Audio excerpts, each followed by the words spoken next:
Bom dia, boa tarde e boa noite, amigos. Obrigado por acessar o podcast Do The Work, onde conversamos sobre temas relacionados a trabalho, vocação e uma coisa maravilhosa chamada Graça de Deus.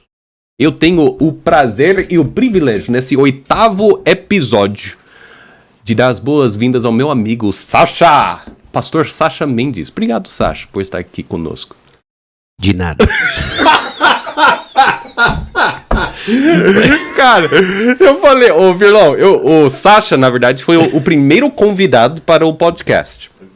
Eu conversei com o Sasha, eu acho que foi no ano passado, inclusive. Falei, Sasha, a gente está animando um espaço, a gente vai tentar botar um podcast no ar. Ainda tenho esse sonho, né? Isso aqui é só o rascunho. Mas a ideia seria botar um podcast no ar e eu queria que você fosse um dos convidados. Ele falou, bora, cara, você topou na hora. Aí depois eu comentei com ele que a gente sabe que estamos chegando, ou chegamos naquela crise da meia-idade, quando a gente começa a falar frases do tipo, vou começar um podcast, vou mudar o mundo. Isso aí é coisa de crise. Agora. É agora, cara. Ô Sasha, obrigado por estar aqui conosco. Para quem não sabe, Sasha é pastor na Igreja Batista Maranata e também um dos diretores lá no Seminário Foco, um novo seminário que você pode encontrar nas redes sociais aí, Seminário Foco. Também participa de muitas iniciativas e você fica à vontade de comentar algumas delas ao longo do nosso bate-papo. Mas, Sasha, o nosso tópico hoje é sobre o propósito, o chamado na nossa vida. A vocação. E eu queria saber, antes de entrar no tópico propriamente dito, você tem anos e décadas aí de estudo de trabalho ministerial. Você já teve um trabalho que não fosse ministerial? Talvez antes de trabalhar na igreja. Como era esse trabalho, essa experiência? Ok. Bom, antes de tudo, obrigado, Daniel, pelo convite. É uma alegria poder participar e contribuir com essa iniciativa importantíssima e eu espero que seja abençoador, esclarecedor, edificante para quem nos escuta, né? Bom, sim, eu tive uma experiência curta daquilo que hoje nós chamamos de trabalho secular. E antes que o pessoal comece a ficar aí todo ouriçado, né? Não existe trabalho secular, é tudo para a glória de Deus e tal. Feito todas as ressalvas, sim. Trabalho secular, aquele que não tem como objetivo final, ok? O avanço do reino de Deus. Mas todo trabalho de cristão devia ter objetivo. Exatamente. Fato, etc. Sim. Bom, enfim, algum trabalho que não estivesse vinculado a uma missão formal, sim, tá bom? Okay. Enfim, eu tive essa experiência, né? Eu tenho um bacharel em ciências econômicas e durante o período onde inclusive acompanha a luta, o entendimento de chamada ao ministério pastoral, eu entrei num estágio, né? Eu fiz um estágio numa empresa do Grupo Abril chamado Datalistas. Era uma empresa na área de marketing direto e o que ela fazia antes da explosão de redes sociais, coleta de dados, como hoje nós vemos, né, informações, ela comercializava, né, listas de nomes com base no banco de dados dos assinantes do Grupo Abril. Então era muito interessante ver como eles montavam perfil e encaminhavam, vendiam essas listas para iniciativas específicas de marketing direto, né? E eu fiquei lá só 3 meses, né? Eu entrei, comecei a desenvolver o trabalho, eu tive muita dificuldade nesse período de entender o que era rotina de trabalho, até mesmo iniciativa. Isso talvez não tenha ficado tão claro nesses 3 primeiros meses, mas certamente ficou no meu próximo empreendimento profissional, porque daí nesse processo eu participei do processo seletivo, né, para uma empresa de consultoria chamada Anderson Consulting, que depois virou Accenture, né? E aí eu entrei como estagiário, e lá era o lugar onde efetivamente eu tinha o sonho de trabalhar, gostaria de trabalhar, e ingressei então como estagiário nessa empresa, né? Depois de um tempo eu fui efetivado, né? Ainda dentro da faculdade, eu já tinha transferido pro noturno, né? Então eu tinha aquela rotina de trabalho de que acordava cedo, ia pra natação, saía da natação, ia pro trabalho, trabalhava manhã, tarde, início da noite, ia pra faculdade e depois chegava em casa e ainda ia estudar. Enfim, foi uma doideira, né? Mas nessa época é a época de fazer isso, né? É quando a gente não tá nas crises de meia-idade e você tem as soluções pro mundo e a vontade de transformá-lo, né? Então, Eu fiz isso, né? E aí trabalhei um tempo como analista de processos, né? Já tinha mais ou menos entendido o direcionamento de carreira lá dentro e foi interrompido depois com o entendimento do chamado ao ministério pastoral, né? Mas foi essa mais ou menos a minha trajetória profissional, né? E dentro da empresa de consultoria, eu trabalhei numa unidade de mercado que era especializada em grupos financeiros, seguradoras e bancos, né? E os projetos, então, que a gente desenvolvia era justamente na área de bancos, seguradoras, embora os clientes que eu peguei, mas aí foi apenas por trajetória pessoal, era tudo banco. Então, você tinha um possível carreira profissional ali no meio, Sasha. Se você quisesse, você poderia ter seguido esse caminho. Em vez de o caminho que você seguiu, que hoje você é pastor da Igreja Batista Maranata, você é um dos diretores do Seminário Foco, entre várias outras iniciativas que você participa. Aquele trabalho na consultoria que você estava fazendo enquanto Deus não te chamava para o ministério, ou você fazia aquele trabalho entendendo que Deus tinha providenciado e tinha te convocado para aquele trabalho? Ou talvez uma terceira opção era só um trabalho que você estava fazendo para chegar no próximo nível, na próxima oportunidade. Como você enxergava esse trabalho na época? Eu acredito, Daniel, que era uma mistura, inclusive, dos três. Ok. Né? As nossas motivações são assim. Acho que parte da confusão, às vezes, que eu vejo em pessoas, em jovens, e via também na minha vida, e ainda vejo na minha vida, é que a gente tem a ilusão de que as nossas motivações elas são puras, ou singulares, ou diretas, ou unidirecionais, né? Mas por vezes elas se confundem. Então, eu estava sim passando por um processo onde eu estava buscando entender o que Deus tinha para mim em termos de ministério pastoral. Se era um passo que eu deveria dar ou não. E enquanto eu estava buscando respostas a essas perguntas, eu não fui subir no monte com lençol laranja, rapei a cabeça e fiquei meditando. Eu fui fazer o que eu tinha que fazer. Eu fui trabalhar. Eu fui estudar. Eu fui responder às circunstâncias que eu tinha e aquilo que eu creio que Deus tinha me dado naquele momento. Não é? Então, isso é um princípio que eu vejo importante, de que a busca pela vontade de Deus não é uma jornada mística, não é uma jornada meramente espiritual no sentido de que não toca o mundo real. Nossa realidade ela tem aspectos reais / naturais e aspectos reais / espirituais. Essa é a nossa realidade. A realidade do cristão é essa. Tem aspectos do mundo natural e do sobrenatural. E você está interagindo com os dois. Essa compõe nossa realidade, né? Então aquilo que foi dado para eu fazer, eu ia fazer com todos os meus esforços, diligência, ainda que eu tinha perguntas difíceis para responder e cujas respostas eu não estava digerindo bem num determinado momento da minha trajetória, né? Então o que eu diria? Eu creio sim que Deus me colocou lá. Eu creio sim que havia um trabalho para ser feito. Eu vejo sim que era uma vocação a ser exercida. Eu vejo que eu também estava buscando respostas, né? Eu vejo que eu tinha uma trajetória, eu tinha um plano de carreira, né? Quando eu cheguei inclusive ao ponto de falar assim, é agora, né? Ou eu vou para o ministério pastoral ou eu vou seguir a carreira. E o que tem pela frente? Cara, eu tinha impresso. Na época a MBA era em alta, né?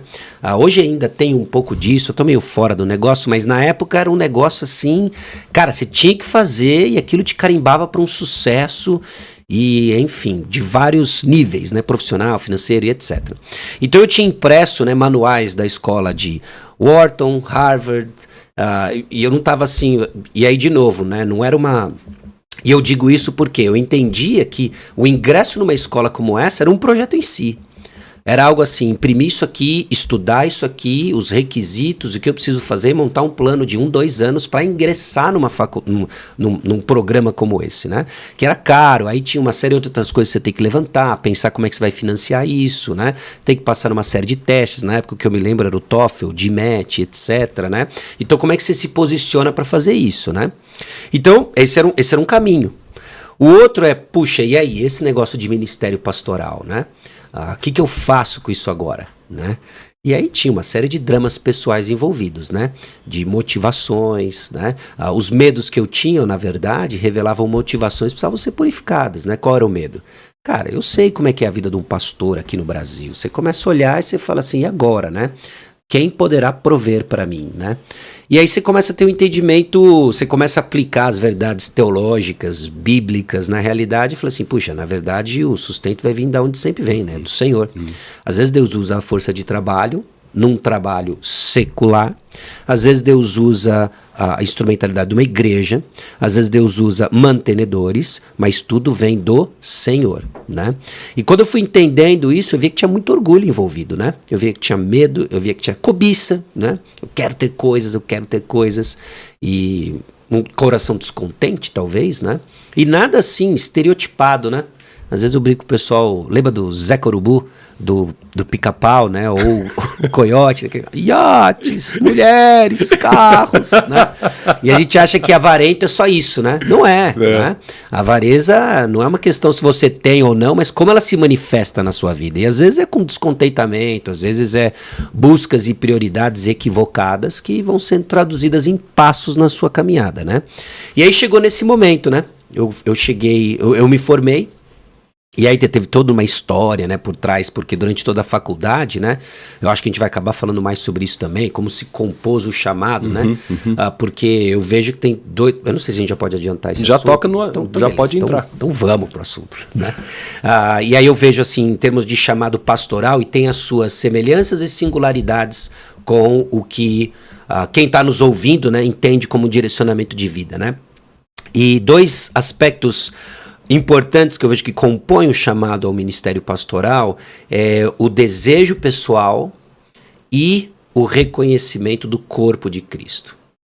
E no meu caso, eu vejo que o que começou primeiro foi o reconhecimento do corpo de Cristo, né? Eu estava envolvido com o trabalho de jovens, eu estava envolvido com liderança nesses ministérios, a gente tinha e conduzia um trabalho evangelístico no ensino médio, depois eu fui buscar algo semelhante durante a faculdade, aí teve todo um lance lá, eu deparei com uma seita que tinha lá na universidade, aquilo bagunçou meu entendimento de fé, e aí eu fui estudar, parei a faculdade, tranquei, fiz um ano de Palavra da Vida lá em Scrum Lake, Nova York, com o objetivo de estudar a Palavra de Deus, arrematava o inglês também, e nesse ano foi que Deus usou para questionar minhas prioridades. Aí eu via que, quando as pessoas vinham para mim, falavam assim, Sacha, você já pensou a possibilidade de ministério pastoral, né? Eu dava um sorriso amarelo, falava, não é o que Deus tem para mim e tal, e por dentro, falava, o cara viajou total, isso não tem nada a ver comigo, nem sei o que um pastor faz. Eu tinha um desdém pelo ministério pastoral, não verbalizado, mas em termos de atitude, que depois eu fui descobrir isso, né? Porque eu não entendi o que um pastor fazia, eu nunca tinha considerado isso, né? Então o desejo era abafado por ignorância, por prioridades equivocadas, e quando Deus foi tratando essas coisas, né, num caminho de santidade, num caminho de pureza, que deve ser o caminho de todo cristão, né? E quando eu digo caminho é porque é uma trajetória, ainda tem muito que Deus vai fazer na minha vida, né? Ainda tem muito que Deus vai fazer na sua vida, na vida de quem está nos ouvindo e tal. As coisas foram se ajustando e o desejo começou a aparecer. E foi crescendo e foi se fortalecendo ao ponto de ter me formado na faculdade. Eu estava imerso no mercado de trabalho e eu via que, falei assim, puxa, eu gosto do que eu faço. Não era uma questão de, estou insatisfeito ou, enfim, deu errado as coisas aqui. Era legal o trabalho, né? Eu gostava do que eu fazia e também eu via que tinha oportunidades de ministério na igreja que eu não conseguia suprir por falta de tempo. A minha dedicação do tempo e a minha agenda pessoal era um impedimento real para eu me dedicar integralmente àquilo, né? E aquilo começou a me incomodar. E aí entrei de novo numa crise de fé e prioridades, né? Como é que vai ser depois? Como é que vai ser esse negócio de sustento e etc. E no final das contas era uma purificação das minhas prioridades e confiança de que Deus provê. Sempre, sempre, sempre, sempre, né? E então foi mais ou menos isso que se compôs aí em termos de uma transição, né, de como eu enxergava o meu trabalho, como que começou a surgir as primeiras ideias de ministério pastoral, integral, né, e aí como é que eu me preparo para isso, e aí entrei num mundo completamente diferente. Isso foi no ano de 2002, novembro de 2002, que daí eu chamei o meu chefe para uma reunião. Um papo rápido, na verdade, né? Você chamou ele para Eu chamei, né? E era assim, a empresa, ela tinha uma empresa de consultoria, ela tem uma rotatividade alta, né? Porque muita gente entra lá, é uma grande escola, você é exposto a muita coisa de uma forma muito intensa, as melhores práticas, né? Os best practices e tal, e você carimba o teu currículo com aquilo e depois você vai seguir alguma coisa, né? Porque no início de carreira ela não tem uma boa remuneração e a remuneração começa a aumentar com o tempo, né? E de forma significativa. Era mais ou menos isso que acontecia, a forma como as pessoas pensavam ou se posicionavam diante enfim, no que se referia à consultoria, uma empresa de consultoria, né? Então, quando eu chamei ele para uma conversa, eu acho que ele já imaginava o que era, né? O que eu acho que ele não esperava era a razão por que eu estava pedindo demissão, né? E quando eu falei, ele falou assim, poxa, então não tem contraproposta? Eu falei, não tem. Eu tô indo para um negócio totalmente diferente, né? E aí eu cumpri aquele 1 mês, né? De aviso prévio e tal, não sei o quê. E espalhou na empresa, né? Que eu ia ser padre, né? E tive umas conversas muito engraçadas a partir disso, né? Porque daí ninguém me alocava projeto nenhum, eu acabei ficando na sede da empresa. Aí ia lá, cara, se precisar aqui, sei lá, formate PowerPoint pra você, eu formato, tô aqui, né? Enquanto aqui posso ser útil em alguma coisa, né? Mas foi interessante, né? Aí migrei, depois aí começa uma outra... Bom, se eu tinha aqui todos aqueles... MBA, o que vai ser tal? E aí eu falei assim, agora eu preciso entender... como é que eu me preparo para esse negócio, né? E aí foi interessante, cara, porque muita coisa aconteceu naquela época que eu só vinha saber depois. Recentemente eu tive uma conversa com meu pai muito interessante, ele falou assim, olha, o dia que você falou, né, que você ia pedir demissão, você ia pro Ministério Pastoral e tal, a gente teve uma conversa muito legal, né? Eu tinha um certo receio de contar pra ele, porque ele é da mesma área, então a gente já tava tendo conversas assim, não só pai e filho, né, mas num ambiente profissional é um negócio muito gostoso, sabe? Eu vi entusiasmo nele, eu ficava entusiasmado também, estamos conversando e tal. E eu falei, nossa, será que vai ser uma decepção pra ele, né? E muito pelo contrário, né? Foi uma conversa muito legal, muito encorajadora, eu não lembro de todos os detalhes, mas de ter saído leve, sabe? E ele falou assim, ó, naquele dia que a gente conversou, eu mandei uma mensagem pro meu amigo, o pastor. Esse cara precisa da sua ajuda. Meu filho tá indo para um negócio que eu não tenho a mínima ideia como ajudar, como orientar. E aquele amigo dele deu os primeiros bizus, né? Os primeiros passos de como ele poderia me apoiar como pai, né? E aí 1 semana depois que eu tinha tomado a decisão, informado, etc. Alguns dias depois, não sei precisar um pouco, mas pouco tempo depois, meu pai sentou comigo e falou assim, olha, até aqui o que eu me proponho a fazer em termos de ajuda e como a gente vai apoiar você, né? E aquilo foi muito forte porque, embora obviamente, né, tenha sido do meu pai, tenha sido alguém próximo e obviamente, né, eu não tinha essa expectativa, né, mas quase assim que, caramba, né, eu ficava com tanto medo de tanta coisa e eu não preciso temer essas coisas, né. Hoje Deus vai usar meu pai, amanhã ele usa outra coisa e ao longo do processo eu vi tanta coisa acontecendo, sabe. Depois do curso que eu fui fazer nos Estados Unidos, a forma como isso aconteceu... Enfim, gente abençoando, fazendo. Eu falei assim, nossa, transcende, né? Vai vir sempre de Deus e agora é só estourar pipoca e saber o que Deus vai usar para que essas coisas aconteçam, né? Então essa tem sido assim a jornada, né? Nesse processo, as lições aprendidas, né? De que nunca vai ser estritamente uma decisão prática de onde eu vou estar, o que eu vou fazer. Sempre toca para quem você faz... E esse, para quem você faz, o Senhor moldando o seu coração no caráter de Cristo, né? No final é uma jornada que tem a ver com, essa é a grande narrativa, né? Nós sendo transformados enquanto Deus nos usa, nos alocando no corpo de Cristo como Ele entende, né? A maneira como o caminho, você destacou isso, Sasha, que na verdade é uma jornada. Não é tipo... pular de paraquedas. Quando o filho do Thiago Santos casou, fomos para comemorar, fomos todos os caras pular de um avião lá em esqueço o nome da cidade agora, Bacatu, alguma coisa assim. Botucatu. Isso, essa. E aí levantamos cedinho e pulamos enquanto o sol estava nascendo. Coisa chique, muito legal, cara. Mas aí que tá aquela coisa, quando você pula de um avião, só tem uma direção que você vai. E você vai o jeito mais rápido e mais reto possível até chegar no chão. A jornada cristã não é assim. Ou essa jornada de descobrir a vontade de Deus, ou descobrir os seus próprios dons, as portas vão se abrindo. Não é um trajetório do ponto A até o ponto B em uma só velocidade, em uma só direção. Tem mentores, tem conversas, tem portas fechadas. Eu tenho como exemplo meu pai com seus 18 anos, ele texano, né? Não sabia, não tinha interesse nenhum em ser missionário. Mas ele conheceu um jovem da mesma idade dele que era filho de missionário na Amazônia, no norte do Brasil. E aí ele conheceu na igreja lá em Texas e esse filho de missionário depois mandou um convite. Eu acho que meu pai tinha 17 anos, uma coisa assim. Vem conhecer o Brasil, vem conhecer a Amazônia. Meu pai foi, conheceu, se apaixonou, achou demais aquele vida de missionário e gostou mesmo do trabalho dos pilotos de avião, asas de socorro, esses ministérios que dão baita apoio para os missionários. E meu pai entendeu então que tipo, cara, eu preciso ser um piloto de avião, velho. Eu preciso servir missionários e tribos com apoio. Então ele pediu um dinheiro do pai, ele também tinha um trabalho, então ele, com 19 ou 20 anos, ele foi tirar a licença para ser piloto de avião, esses aviãozinhos pequenos, né? Que na época, hoje já é caro, né? Na época mais ainda, mas foi um investimento que ele fez com absoluta certeza. Enfim, resumindo a história, ele recebeu de fato a licença, o permit para ser um piloto de avião e nunca mais usou aqueles dons, aquela capacidade de ser piloto de avião, porque ele acabou vindo para o Brasil, mudou as prioridades dele, ele queria plantar a igreja, ajudou, e até o fim da vida dele, ele é plantador de igreja.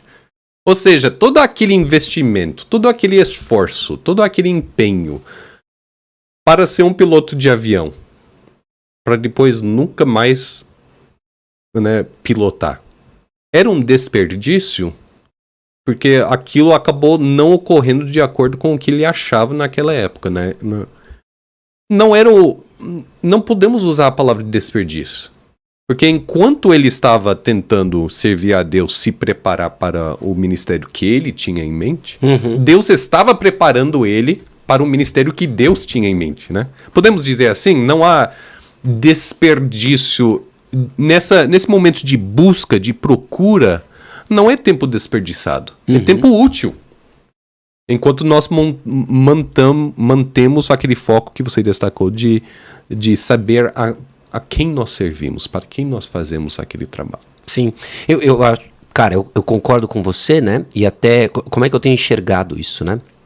Nós tendemos a enxergar o desperdício baseado na nossa compreensão de utilidade. A gente é muito pragmático com o negócio. Né? Poxa, ele tira um brevet, é um processo caro, né? Agora ele não vai usar. É por isso que a gente acha que é um desperdício, porque ele não vai usar de acordo com a intenção do brevet e etc. Sem dúvida, essa é uma conversa que não é inútil, né? Para a gente se posicionar, pensar e etc. Mas ela não é determinante. Definitivamente ela não é determinante, né? Porque eu tive uma experiência, mencionou avião, eu tive uma experiência no avião interessante uma vez, né? Eu estava voando, indo de um lugar para o outro, não pilotando, obviamente. E aí eu estava trabalhando, fechando um negócio, etc. E estava no modo avião, né? E aquilo eu falei assim, ó, assim que eu pousar, né? Aí eu vou abrir o computador, subo isso para a nuvem, para não perder esse arquivo e etc, né? E aí eu tive um pensamento meio catastrófico, né? Se esse avião cai, tá aqui um arquivo que nunca vai ser lido, tá aqui um arquivo que nunca vai ser usado. E aí veio a pergunta, foi inútil? Foi inútil. E a minha conclusão ali, né, diante desse pensamento catastrófico, foi que não foi inútil. Porque o que dá razão para o nosso trabalho ser útil e dizer nunca é em vão, é a ressurreição. Foi assim que Paulo termina a conclusão do capítulo mais cabuloso do Novo Testamento sobre ressurreição, 1 Coríntios capítulo 15, porque em Cristo Jesus nosso trabalho não é vão. De que o que dá sentido ao que nós fazemos não é necessariamente a utilidade daquilo que fazemos, essa é uma conversa importante, mas não é a conversa última para determinar o significado do que nós fazemos, mas para quem nós fazemos. E é isso que vai nos direcionar ao ponto de, olha, eu passei por um processo de brevet achando que eu ia tirar um certificado, um documento no final, que me seria útil para a minha atividade para o resto da vida. Bom, esse foi um processo onde Deus incluiu pessoas, trabalhou questões do meu coração, envolveu contatos e etc., em que Deus moldou meu coração para quê? Para aquilo que eu haveria de fazer para o restante da minha vida. A atividade, ela pode ter sido diferente, mas o que eu estava fazendo era a mesma coisa. O quê? Servindo ao Senhor. E é isso que nos ajuda a dar leveza e sem desprezar as perguntas que são importantes. Qual a melhor forma de eu me posicionar para servir ao Senhor naquilo que eu entendo que Ele tem para mim? Essa é uma pergunta muito importante.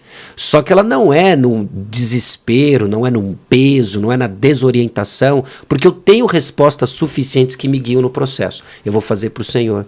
Quer comais, quer bebais, eu faço qualquer coisa, eu faço tudo para a glória de Deus, eu vou fazer isso. E é nesse contexto onde Deus direciona os passos dos seus filhos, né? É dentro dessa moldura da vontade revelada de Deus que Deus vai deixando claro aquilo que nos foi encoberto, mas que nós vamos desfrutando com o passar do tempo e Ele vai mostrando, né? Então, foi inútil o brevet do seu pai? Foi inútil o tempo que eu passei no bacharel de economia? Foi inútil? Não foi inútil. Hoje, inclusive, eu consigo olhar para trás, no meu caso, e ver como foi extremamente importante alguns pontos, né? Inclusive na minha formação ministerial, porque eu entrei depois para um bacharel em teologia, ao mesmo tempo que eu fiz um mestrado em aconselhamento, que só era possível fazer porque eu tinha um bacharel em economia, né? Então... oportunidades que foram abertas, né? Habilidades que foram ganhas no processo, maturidade, contatos, relacionamentos, tudo é para a glória de Deus. E tem algumas coisas que a gente vê o propósito em termos de utilidade, mas de forma última, é pelo Senhor que nós fazemos. É aí que dá significado ao que a gente faz, né? Isso ajuda muito, né? A dar a leveza necessária, sem tirar de nós a responsabilidade de decisões estratégicas, espertas, inteligentes, né?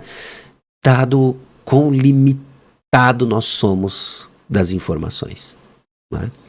Seu pai não sabia o que viria a acontecer depois. Eu não sabia no meio do processo o que viria. Aliás, faz 20 anos esse ano, né? Do pedido de demissão.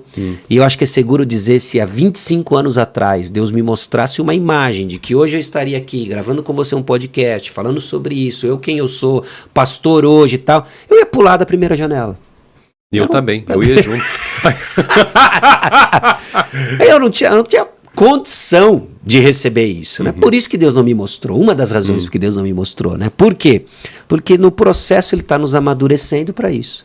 E se daqui 20 anos, né, eu me encontro, sei lá, numa montanha no Nepal, né, evangelizando pessoas, libertando meninas da escravidão sexual, numa missão perigosa e etc., eu pulo dessa janela.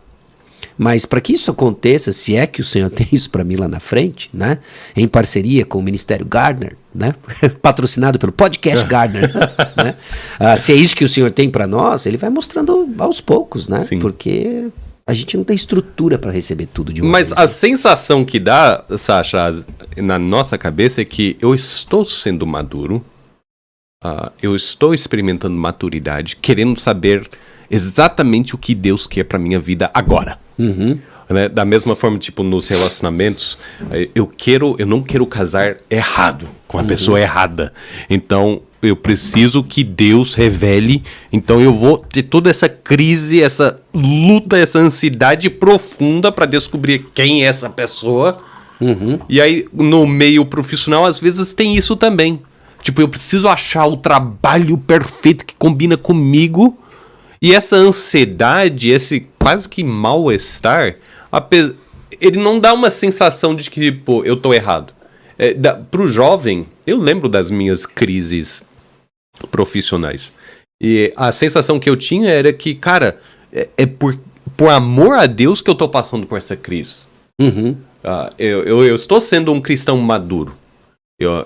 Eu estou demonstrando maturidade. Porque senão eu seria que nem qualquer outro cidadão aí que tá nem aí sobre o trabalho e a vontade de Deus. Não, eu tô tentando ligar os pontos. Eu tô tentando conectar a vontade de Deus com o que eu tô fazendo agora. É Deus que não tá revelando pra mim exatamente o que Ele quer, e aí entrava ainda mais na crise. Eu lembro uma conversa com meu pai, eu falei, pai, eu não tô sentindo paz em várias áreas da minha vida, né? E e ele falou, Daniel, talvez em vez de você procurar insistir tanto em buscar a paz de Deus, insista em procurar o Deus da paz. Eu não entendi na época, mas ele estava fazendo uma boa leitura de que o meu foco era, eu preciso ter paz, eu preciso ter paz, para saber que eu cheguei, cara, na vontade de Deus. Quando às vezes até isso pode ser um tipo de idolatria, né? Às vezes isso pode ser a gente procurando uma coisa que Deus não quer nos dar ainda. Sim. Sabe? Então seria errado eu insistir naquilo que Deus não tem providenciado ainda. Sim. Né? E eu acho que é nesse sentido, Daniel, eu acho que a sua leitura é assertiva, né? De que Deus, nós não vamos encontrar orientação fora de um propósito claro, baseado no que Deus já nos revelou. Já nos revelou. Então existem aspectos da vontade de Deus que estão encobertos, né? Pega, por exemplo, você mencionou a questão de relacionamento, até mesmo de trabalho, né? Os jovens, eles têm duas grandes perguntas que eles querem respostas e são perguntas legítimas. Com quem eu vou me casar e o que eu vou fazer, né? Onde eu vou trabalhar e etc, né? Essas são as duas grandes áreas, trabalho e relacionamento, casamento e trabalho, né? E para nenhuma delas houve uma revelação específica da parte de Deus para dizer o nome com quem você vai se casar e onde você vai trabalhar ou a sua atividade. O dedo de Deus não escreveu na parede. Não escreveu na parede, né? Isso faz parte daquilo que está encoberto. E Deuteronômio 29, né? Existem coisas encobertas que pertencem a Deus. É real isso, não é? Tem lá um contexto dentro da história do povo de Israel, mas quando a gente pega, entende o que está sendo dito lá e aplica para a nossa realidade, a natureza de Deus que permanece a mesma, existem coisas que estão encobertas, né? Então, com quem eu iria me casar até o dia 16 de junho de 2007, às 5 da tarde, eu não sabia ao certo. Eu tinha uma enorme pista. Eu tinha, sim, uma sugestão e um desejo intenso acho que eu sei quem é. Mas foi só no dia 16 de junho de 2007, lá pelas 8 da noite, quando a coisa fechou. Agora eu sei quem Deus tinha preparado. Porque aconteceu. Aconteceu, né? Então essas coisas são encobertas, eu vou descobrindo através da revelação da providência de Deus através do tempo. E existem as coisas que nos foram reveladas. Elas pertencem a nós, aos nossos filhos, para nossa obediência. Então eu vejo muitas vezes que os jovens, na busca de descobrir o que está encoberto, desprezam o que foi revelado. E aí, cara, você vai ficar desorientado. Por quê? Eu preciso descobrir onde eu vou trabalhar. Bom, aí rói unha, fica ansioso, desprezando o que Deus já deixou claro na palavra dele. Não andeis ansiosos por coisa alguma. E faz o quê? Põe em oração. Busco conselho, penso que é certo, penso que é verdadeiro, não é? Eu preciso saber com quem eu vou me casar. Desprezando a vontade revelada de Deus, que é o quê? A sua santificação, que você se abstenha da prostituição. Na busca para saber com quem eu vou me casar, eu vou fazer um test drive com cada moça da igreja, não é? E vou viver um relacionamento impuro, enchendo a minha cabeça de minhoca, né? Em desrespeito, em desobediência, melhor colocado, né? E mais claro, à vontade revelada de Deus. Bom, e nesse sentido, você não vai descobrir, você não vai desfrutar da orientação do Senhor passo a passo, desprezando a vontade revelada de Deus. Então sim, tem muitas coisas que você não sabe ainda, jovem, né? Na busca por uma vocação, na busca por alguém para se relacionar, mas e as coisas que você sabe e deveria saber e viver? É isso que vai te posicionar num lugar de sabedoria, para tomar boas decisões. A gente está aqui falando, eu estou fresco na cabeça, a mensagem do último domingo lá na igreja, em que a gente está analisando os discursos de Atos que moldaram a vida da igreja primitiva. E a gente viu em Atos 1, versículos 12 a 26, a escolha de Matias, né, como um dos apóstolos, substituto de Judas e etc. A passagem não é sobre tomada de decisão. Ela é sobre o avanço do reino e aquilo que prepara a igreja para a vinda do Espírito Santo, a promessa de Cristo Jesus e ela avançar o reino, que aí a gente vê toda a história do livro de Atos. Mas ela acontece num contexto de tomada de decisão. E é interessante de que a decisão ela é carregada e pautada pela promessa de Cristo Jesus, a obediência à promessa de Cristo Jesus e uma resposta à palavra de Deus. Boas decisões vão ser tomadas como resposta à palavra de Deus e com o reino de Deus em vista. Jovens ficam confusos para descobrir a vontade de Deus, ficam ansiosos para descobrir a vontade de Deus, porque no mix de motivações ainda é maior a idolatria do coração. Então, por exemplo, por que eu preciso estar na vontade de Deus? Porque se eu não estiver na vontade de Deus, cara, e arrumar um trabalho errado, eu vou ser demitido depois de um mês, ou eu não vou prosperar financeiramente. Se eu casar com a pessoa errada, eu vou ser infeliz que nem meu tio, que nem minha tia, ou eu vou ter um casamento que nem meus pais, e eu não quero ir, ou eu vou descobrir alguém melhor depois, etc. Tudo isso, toda essa ansiedade e insegurança não tem nada a ver com uma motivação pura de servir o Senhor.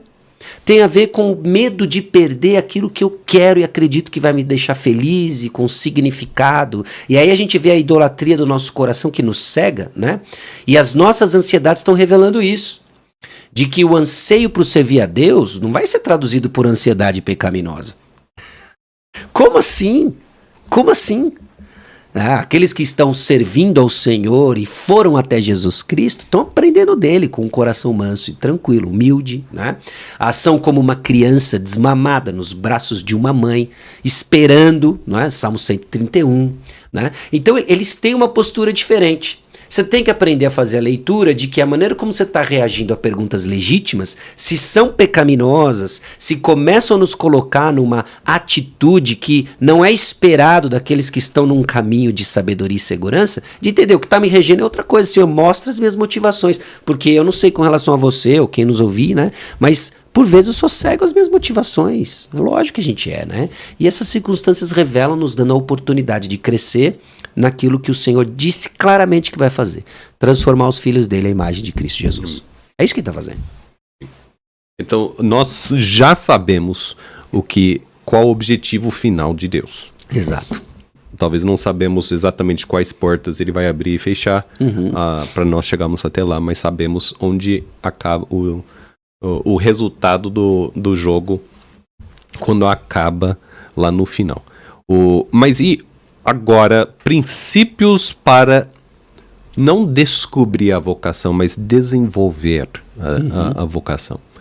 Porque há uma maneira errada, então, de procurar a vocação, um chamado de...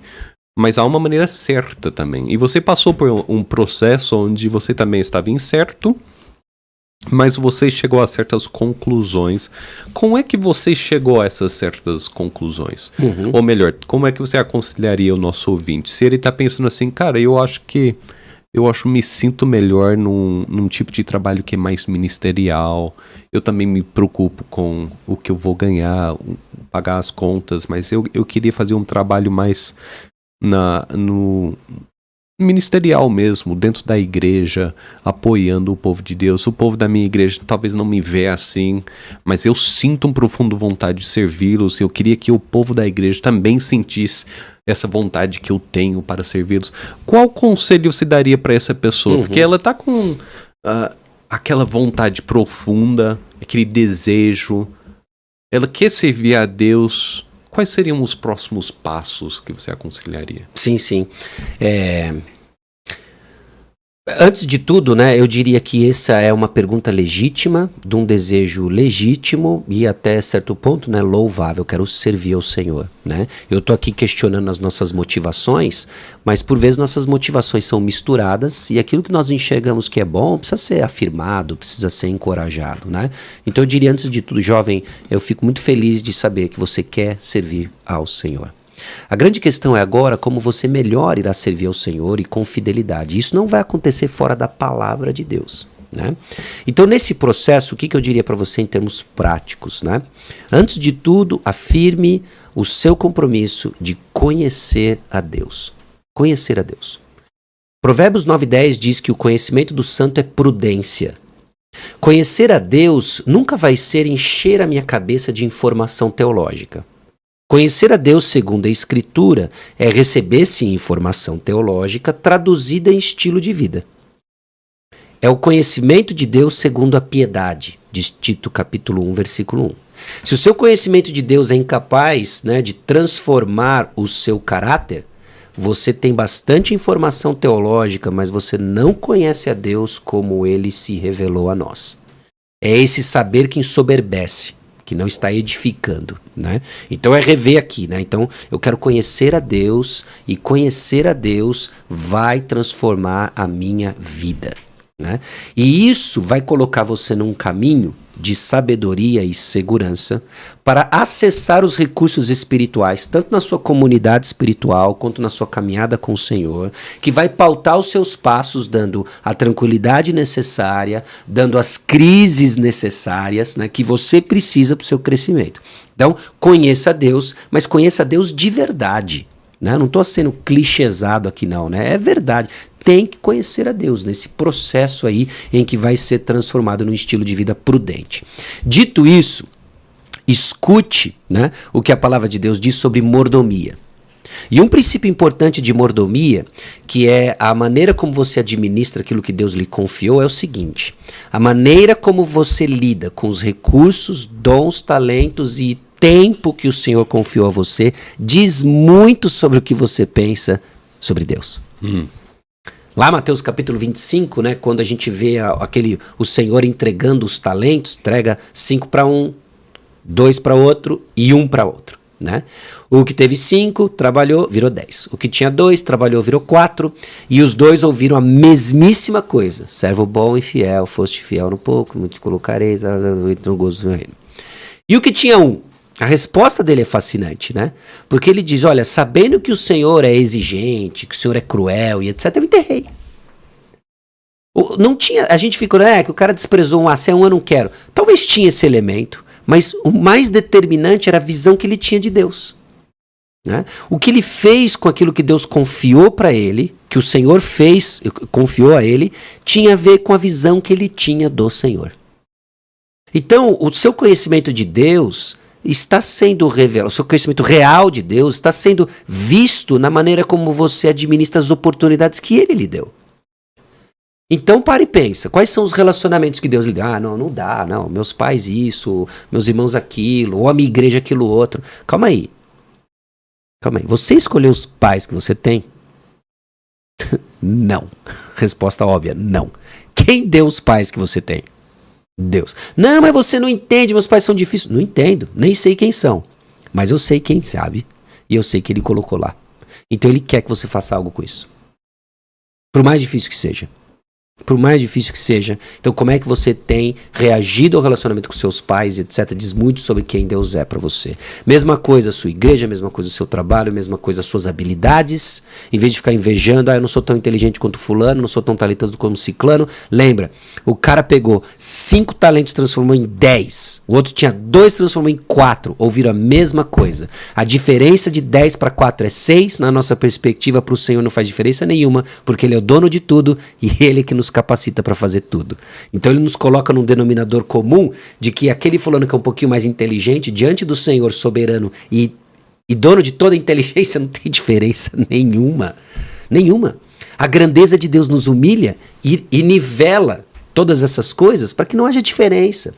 E não tem essa inveja, não tem essa comparação, tem apenas fidelidade, né? Então, quem é Deus?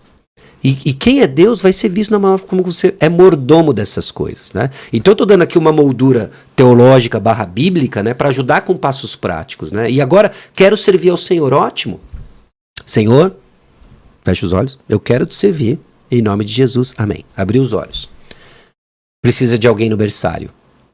Mas não é o meu dom, não é o meu chamado, não é bem isso que eu quero fazer, que impacto isso vai ter na evangelização global, né? Como que isso vai combater as heresias do liberalismo, etc. Cara, precisa trocar uma fralda no berçário. Não, mas tem que ver, veja bem, eu não tenho... Precisa de alguém lá, cara. Você vai fazer ou não vai fazer, né? Você orou ou não orou, né? Então existe agora, o primeiro ponto que eu quero... Existem respostas às necessidades reais. Ok? E às vezes a gente fica muito espiritualizando umas coisas que na verdade acaba sendo desculpa para não pôr a mão na massa, né?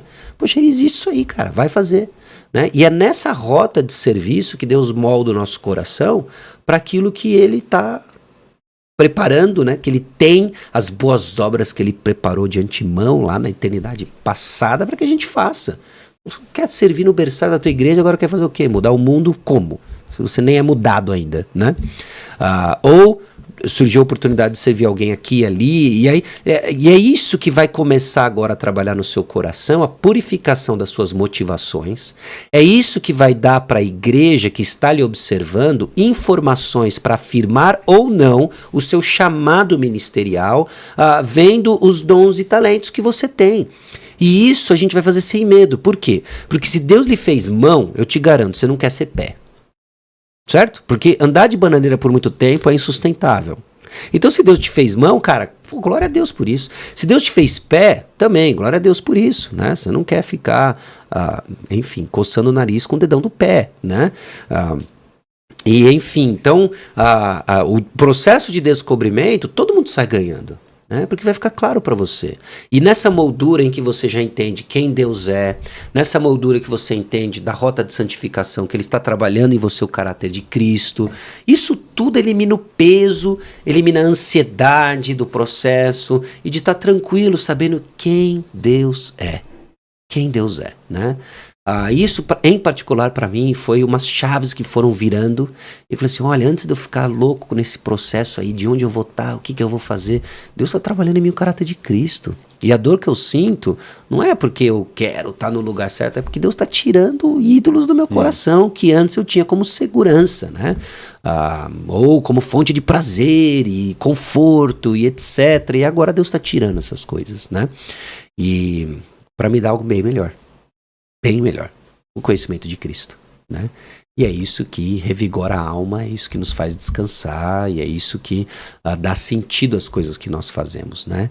E aí é nessa rota de sabedoria, né, que você vai olhar para o lado e ver pessoas sábias caminhando da mesma maneira, onde relacionamentos e parcerias acontecem, e onde o reino de Deus progride e casamentos acontecem, né?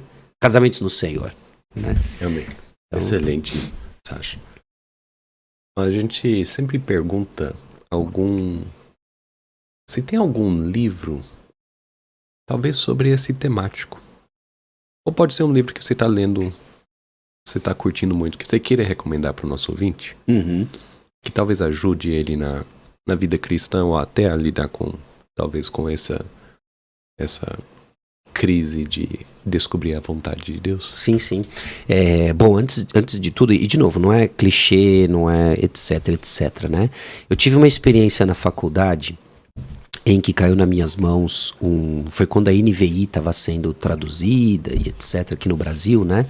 Era uma pegada diferente da NVI dos Estados Unidos, né?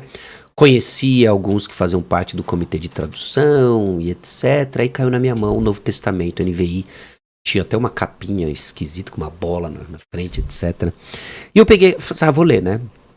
E foi a primeira vez que eu li uma tradução diferente da revista atualizada, né? E eu li aquilo, acho que no meu primeiro ano da faculdade. E Deus usou aquela leitura para me trazer as perguntas certas, né? Eu vou chegar num livro, não Bíblia, mas eu quero só enfatizar aqui a importância da leitura bíblica, entendendo a natureza da palavra e que é Deus falando. E por natureza da palavra eu digo, foi o Espírito Santo que moveu os homens, palavra de Deus, é Deus falando, segundo aspecto, e por natureza da palavra aconteceu numa ocasião histórica. Okay? Homens de carne e osso tiveram problemas, tiveram relacionamentos, se corresponderam, você tem as cartas, ou deixaram um legado, um registro, né? Você tem Lucas, que escreveu Lucas e Atos para Teófilo, com um propósito.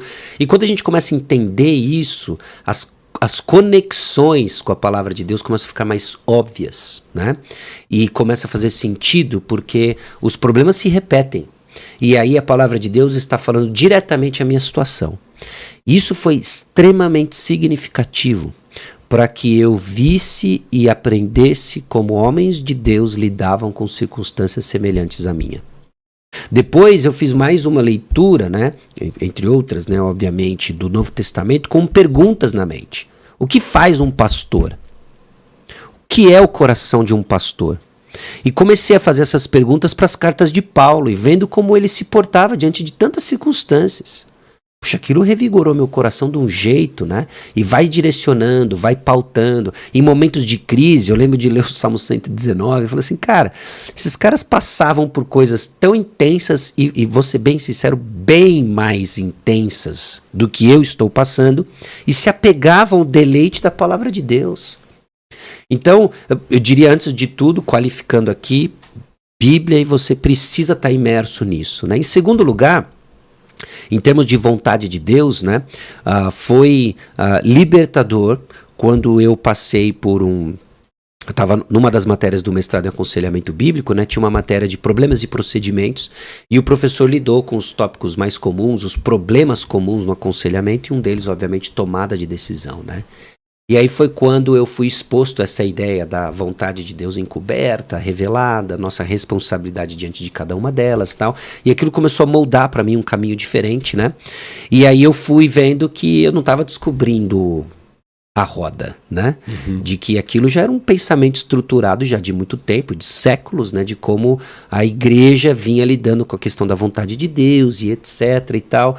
E aí você começa a ter a grata surpresa de muita gente pensando nessa mesma toada, nessa mesma direção. O livro do Heber Campos Júnior, né? Sobre tomando decisões de acordo com a vontade de Deus, né?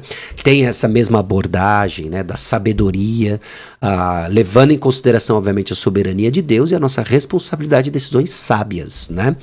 Ou no livro Namoro e Noivado que Deus Sempre Quis, né? A gente articulou um capítulo, eu fui o coautor do livro, né, junto com o Davi Mark, um capítulo sobre vontade de Deus que tem a mesma direção, aplicando a relacionamentos, né? Isso ajuda muito. O livro Confiando em Deus, do Jerry Bridges, editora Nutra, não tem a ver com tomada de decisão, mas tem a ver com a soberania de Deus. Você precisa ter uma compreensão sobre a soberania de Deus, principalmente em tempos difíceis, né? E um dos conceitos que ele desenvolve no livro é a soberania de Deus ligada ao seu amor e à sua sabedoria. Nunca desassocie os três. Pensar a soberania de Deus sem o amor e a sabedoria dele é veneno para a alma, né? Mas quando a gente olha, Deus é soberano e ele é sábio e amoroso. E você pensa esses três juntos. E obviamente por causa da santidade de Deus que amarra todos esses atributos, etc, né? Isso lhe dá o respaldo prático que você precisa, sem cair em fatalismo e sem cair num desespero, né? E esse é um livro importante, não é sobre decisão, mas vai dar para você uma moldura nesse processo aí. Se o jovem faz parte, como deveria, de uma comunidade local, uma igreja, seria um bom papo ele ter com o pastor dele e talvez procurar ali no contexto da igreja alguns mentores, empresários, pessoas que já estão no ramo de uma carreira profissional há algum tempo, o cara que não é só o patrão, mas o funcionário que está há anos e anos e anos numa mesma empresa, mostrando ali a sua capacidade de trabalhar dia após dia, chegar no trabalho. E eu acho que há uma necessidade nas igrejas locais, o jovem ter contato com essas pessoas também. Não só o jovem que sente algum chamado ministerial, ter contato com o seminário e bons papos com o seu pastor, mas até o jovem que não tem essa mesma disposição ministerial, mas ele tem uma disposição de trabalhar no empreendedorismo, ou começar um startup, ou criar websites, ou é da área de TI. Enfim, Deus nos dá vários dons, e aí o jovem vai ter uma tendência para algumas áreas na carreira. Procure pessoas na sua igreja que não necessariamente são daquela área, mas que demonstram boa ética de trabalho. Sim. Na área em qual estão. Chame esse empresário, chame esse funcionário, chame esse cara que está na empresa há 10, 15 anos, chame ele para tomar um café, converse com ele, como nós estamos conversando aqui, trocando ideia, como foi a sua experiência, como é que você toma certas decisões, como é que você vê essa questão de Deus me criou para servi-lo, mas da segunda a sexta-feira eu trabalho num contexto onde as pessoas não necessariamente querem servir a Deus. Não é um escritório onde todo mundo tem o mesmo objetivo que eu tenho. Procure essas conversas. Dificilmente Pelo menos a minha experiência é essa. Raramente, não dificilmente, mas raramente alguém com experiência no trabalho vai te chamar para um café. Vai falar, jovem, vamos lá tomar um café porque eu quero eu quero ser o seu mentor. Geralmente, esses caras estão investindo na vida de pessoas que procuraram eles para algum conselho, ou os familiares, os filhos. Eu sei que eu estava lembrando hoje de manhã do Mr. Earl Note, um cristão lá nos Estados Unidos, que eu estava com meus 19 anos, não sabia o que eu queria da vida, não tinha grana nenhuma também, e era naquele momento em que a nossa família estava nos Estados Unidos para levantar ainda mais sustento para voltar mais 15 anos para o campo missionário, né? Então era muita viagem, e esse Brother Note, ele me deu, eu e o meu irmão, me deu a tarefa de toda quinta-feira a gente ajudava ele em alguma tarefa da casa dele. Então era cortar grama, pintar, alguma coisa assim. E eram umas tarefas totalmente manuais e não tinha uma carreira profissional nisso. Mas ele só queria abençoar a gente, os 2 filhos de missionários meio perdidos no mundo. Ele queria abençoar a gente com alguma tarefa, com algum retorno financeiro. E naquela hora e meia no qual ele trabalhava com a gente, e eu posso falar, não quero xingar o meu irmão aqui, mas eu trabalhava muito ruim. O meu trabalho era muito errado, né? O jeito que eu cortava a grama, o jeito que eu pintava, era tudo... Eu era esforçado, mas não tinha muito dom. E aí esse Brother Earl Note, naquela hora e meia que ele trabalhava com a gente, ele estava abençoando a nossa vida. Ele estava investindo. Hoje, 20 anos depois, olhando para trás, eu entendo. O cara estava investindo nas nossas almas ali. Ele não precisava de alguém para pintar ou cortar a grama. Ele estava querendo abençoar. Mas eu acho muito raro isso. Alguém tomar iniciativa para criar uma oportunidade onde ele pode ministrar na sua alma no quesito de trabalho e profissão. Um conselho que nós podemos dar para os jovens é: procure no ambiente da sua igreja pessoas que já demonstram boa ética de trabalho e converse com elas. Sim. Toque nesse assunto. E isso é um aprendizado, né? Acho que também é importante a gente reforçar para o pessoal que está ouvindo, né? Essa ética de trabalho, ela é aprendida. Porque a gente nasceu tudo preguiçoso, procrastinador e trabalho displicente, né? Então a gente precisa entender e crescer numa ética de trabalho, né? E é uma curva de aprendizado, né? Eu lembro uma vez que estava estagiando já na empresa de consultoria e eu caí num projeto onde a gente precisava fazer e redigir muitas atas, né? Estagiário, caiu para mim isso, né? Buscar café e pão de queijo e fazer as atas, né? E a primeira rodada de ata que eu fiz, eu mandei pros caras e tal, eu falei assim, nossa, detonei e tal. E aí, o cara veio falar comigo, cara, eu nunca esqueci essa conversa. Foi um negócio assim, foi o bullying antes do bullying, né? O cara chegou para mim e falou assim, escuta aqui, cara, deixa eu te fazer uma pergunta, onde você estuda? Eu falei, cara, tô lá estudando na USP e tal. Não, impossível, cara. Essa ata que você me entregou aqui, cara, impossível. O que os caras estão ensinando lá, eu tô preocupado porque horrível. Aí o cara foi me pontuando e foi mostrando, cara, e não tinha pra onde eu correr, entendeu? Foi uma ata horrível. Eu não registrei o que precisava registrar, parecia que eu tava escrevendo, sei lá, uma lista de compra de emergência, nem de compra do mês era, né? Cara, eu fiquei tão envergonhado, né? E uma vergonha que era legítima, né? Porque foi ruim o trabalho, né? E aquilo mudou minha atitude, né? Porque eu realmente tinha sido displicente, né? Eu realmente fiz assim, isso importa. Mas depois a intensidade com que eu fui fazendo as atas, né? E aquilo mudou de fato a postura e acabou sendo um projeto em que eu fui melhor avaliado na minha carreira lá, minha curta carreira lá dentro, né? E que acabou me deixando bem posicionado para outros projetos, né? Mas foi um toque desse, né? De fazer, né? Eu vejo muito no meu pai também o cara que faz o trabalho, né? Ele usa um termo muito engraçado, né? Eu e meus irmãos, a gente até tem piadinhas nisso, né? Não, liquida essa fatura logo, né? E com isso ele quer dizer o seguinte, chegou algo para fazer, você faça. E às vezes eu tenho a atitude de chegar algo, põe na minha lista de tarefas, cadastro, aprecio a minha lista de tarefas.